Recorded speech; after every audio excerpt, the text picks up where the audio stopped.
Shalom Bapak Ibu yang dikasihi Tuhan. Puji syukur ke dalam hadirat Tuhan.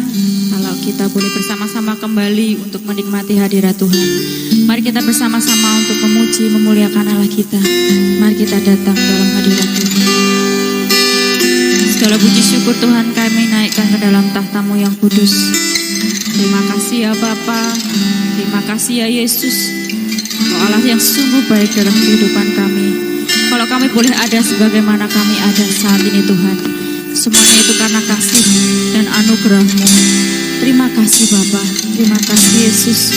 Kami mau datang, kami mau sembah Engkau Tuhan. Sungguh besar kasih setia-Mu dalam kehidupan kami ya Bapa. Sungguh besar setia-Mu, Kau nyatakan bagiku ya Yesus Tuhan. Kau Bapa yang selalu mengerti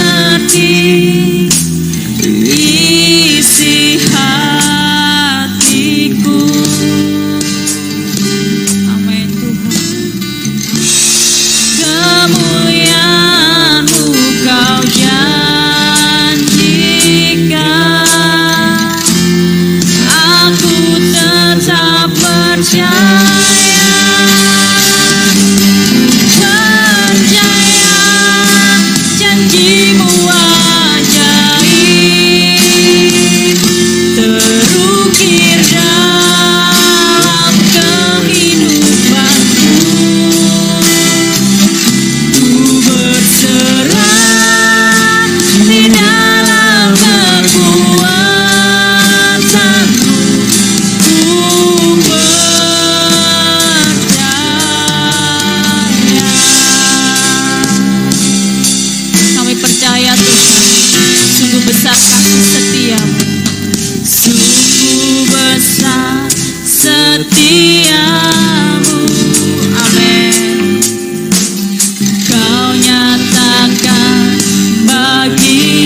datang kepada Tuhan dalam doa. Anugerah dan kemurahan-Mu Tuhan yang menuntun setiap langkah kami. Sebagai tiang awan pada siang hari dan tiang api pada malam hari. Tuntun setiap langkah kami, masuk hari-hari kami bersama dengan Tuhan. Pagi ini kami mau duduk merenungkan firman-Mu. Kami belajar kepada Tuhan Yesus Kristus. Demi nama Yesus. Amin. Saudara-saudara yang saya kasih dalam Tuhan, pagi ini saya ajak saudara-saudara untuk melihat kebenaran firman Tuhan, diambil dari surat Yohanes, ya, maksud saya Injil Yohanes, pasal 11, ayat 1 sampai ayat seterusnya. Demikian firman Tuhan. Lazarus dibangkitkan. Ada seorang yang sedang sakit, namanya Lazarus. Dia tinggal di Betania, kampung Maria dan adiknya Marta. Maria ialah perempuan yang pernah meminyaki kaki Tuhan dengan minyak mur dan menyekanya dengan rambutnya. Dan Lazarus yang sakit itu adalah saudaranya. Kedua perempuan itu mengirim kabar kepada Yesus, Tuhan, Dia yang Engkau kasihi sakit. Ketika Yesus mendengar kabar itu, Ia berkata, penyakit itu tidak akan membawa kematian, tetapi akan menyatakan kemuliaan Allah, sebab oleh penyakit itu anak Allah akan dimuliakan. Yesus memang mengasihi Maria dan kakaknya. Saya ulangi. Yesus memang mengasihi Marta dan kakaknya dan Lazarus. Namun setelah didengarnya bahwa Lazarus sakit, ia sengaja tinggal 2 hari lagi di tempat di mana ia berada. Tetapi sesudah itu ia berkata kepada murid-muridnya, mari kita kembali lagi ke Yudea. Lompat ke ayat 17. Maka ketika Yesus tiba, didapatinya Lazarus telah 4 hari berbaring di dalam kubur. Betania terletak di dekat Yerusalem, kira-kira 2 mil jauhnya. Di situ banyak orang Yahudi telah datang kepada kepada Marta dan Maria untuk menghibur mereka berhubung dengan kematian saudaranya. Ketika Marta mendengar bahwa Yesus datang, ia pergi mendapatkannya, tetapi Maria tinggal di rumah. Maka kata Marta kepada Yesus, Tuhan, sekiranya Engkau ada di sini, saudaraku pasti tidak mati. Tetapi sekarang pun aku tahu bahwa Allah akan memberikan kepadamu segala sesuatu yang engkau minta kepadanya. Kata Yesus kepada Marta, saudaramu akan bangkit. Kata Marta kepadanya, aku tahu bahwa ia akan bangkit pada waktu orang-orang bangkit pada akhir zaman. Jawab Yesus, akulah kebangkitan dan hidup, barang siapa percaya kepadaku, ia akan hidup walaupun ia sudah mati. Dan setiap orang yang hidup dan yang percaya kepadaku, tidak akan mati selama-lamanya. Percayakah engkau akan hal ini? Jawab Marta, ya Tuhan, aku percaya bahwa engkaulah Mesias, anak Allah, dia yang akan datang ke dalam dunia. Dan sesudah berkata demikian, ia pergi memanggil saudaranya Maria dan berbisik kepadanya, Guru ada di sana dan ia memanggil engkau. Mendengar itu Maria segera bangkit lalu pergi mendapatkan Yesus. Tetapi waktu itu Yesus belum sampai ke dalam kampung itu, ia masih berada di tempat Marta menjumpai dia. Ketika orang-orang Yahudi yang bersama-sama dengan Maria di rumah itu untuk menghiburnya, melihat bahwa Maria segera bangkit dan pergi keluar, mereka mengikutinya karena mereka menyangka bahwa ia pergi ke kubur untuk meratap di situ.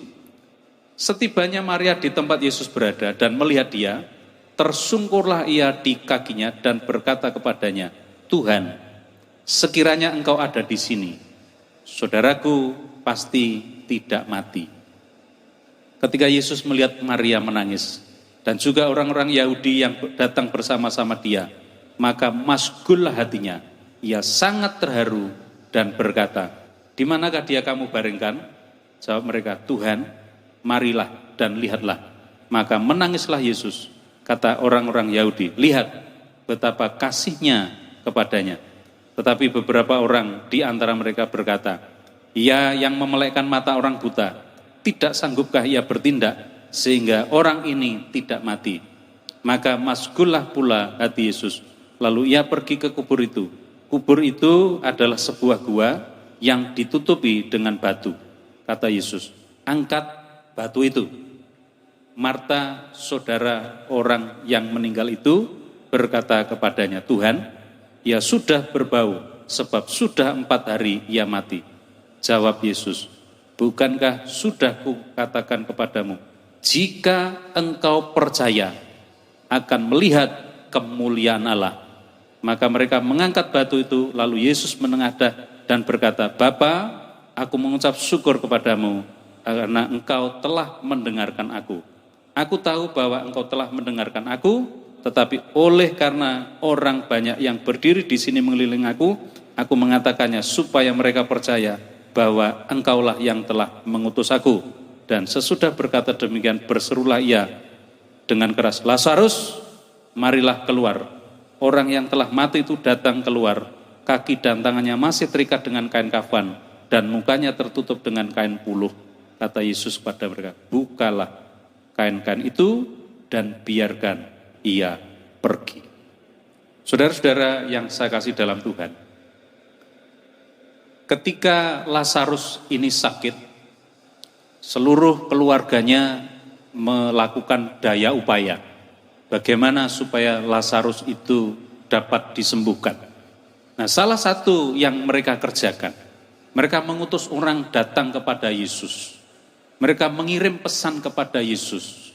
Kalau bahasa sekarang, mereka berdoa di kaki Tuhan. Tetapi apa yang Tuhan Yesus katakan? Penyakit Lazarus tidak akan mendatangkan kematian. Tapi justru melalui sakit penyakit itu, nama Tuhan dipermuliakan. Nah, saudara, banyak hal kadang-kadang dalam hidup kita ini, Tuhan izinkan kita melewati berbagai-bagai persoalan dalam hidup. Ada hal-hal kadang-kadang kita diizinkan melewati perkara-perkara yang membuat hati kita senang, hati kita bahagia. Tapi tidak jarang kita diizinkan Tuhan melewati perkara-perkara yang membuat kita meneteskan air mata, membuat kita bersedih hati, membuat kita tidak nyaman, membuat kita tidak enak makan, membuat kita tidak nyenyak tidur. Dan ketika persoalan ini kita bawa kepada Tuhan, "Tuhan, ini loh masalahku, ini loh pergumulanku." Apa jawab Tuhan? Tuhan tidak berkata, "Aku akan angkat masalahmu." Tuhan tidak berkata demikian. Tapi justru Tuhan berkata, justru melalui masalahmu, kuasa Tuhan, kemuliaan Tuhan akan dinyatakan dalam hidupmu. Saudara-saudara, pagi ini kita ngerti satu kebenaran, bahwa di balik masalah itu adalah pintu masuk supaya kuasa Tuhan dinyatakan. Asal apa, saudara? Asal kita percaya. Maria dan Marta adalah dua perempuan yang pernah belajar kepada Tuhan. Suatu hari Maria duduk di kaki Tuhan, mendengarkan pengajaran firman Tuhan. Sedangkan Marta sibuk bekerja di dapur, mempersiapkan jamuan untuk Yesus dan murid-muridnya. Ketika melihat Marianya duduk, dia ngomong sama Yesus, "Tuhan, mbok tolong kasih tahu Maria supaya bantu saya di dapur mempersiapkan untuk menu makanan." Lalu apa jawab Yesus kepada Marta pada waktu itu? "Marta, kamu telah menyibukkan diri dengan perkara-perkara ini, tetapi Maria telah melakukan yang terbaik." Saudara, duduk di kaki Tuhan, mendengarkan firman Tuhan, itu perkara yang penting. Tapi ada satu lagi perkara yang jauh lebih penting, yaitu apa? Kita diperhadapkan dengan perkara-perkara yang nyata. Hidup kita bukan hidup di awan-awan. Kita tidak hidup di atas langit, tapi kita hidup di atas bumi. Kita dihadapkan dengan perkara-perkara yang nyata. Bangun tidur, kita sudah ketemu dengan hal yang nyata. Begitu bangun tidur, anak-anak kita yang sekolah butuh sangu untuk sekolah. Kita butuh biaya untuk hidup, itu kenyataan. Bukan hanya sekedar isapan jempol. Tetapi Tuhan berkata, kalau engkau percaya, kalau engkau percaya, kalau engkau percaya, engkau akan melihat kemuliaan Tuhan dinyatakan. Apakah pagi ini kita percaya bahwa ada Tuhan yang akan menyatakan kemuliaannya di dalam hidup kita? Kalau saudara percaya, kalau saudara yakin, bagi Tuhan tidak ada perkara yang mustahil. Bagi Tuhan tidak ada perkara yang tidak mungkin. Aku percaya ketika Tuhan di tengah-tengah kita, Dialah yang akan menyatakan kemuliaan. Tuhan memberkati kita. Selamat pagi, kiranya Tuhan menyertai. Amin. Segala kemuliaan datang dari Tuhan dan kembali untuk Tuhan. Kami akan masuk hari baru ini bersama dengan Tuhan. Kiranya berkat dari Allah Bapa, kasih sayang dan kurban Tuhan Yesus Kristus, penghiburan dan kekuatan oleh Roh Kudus menyertai kita sampai selama-lamanya. Dalam nama Yesus Kristus. Amin.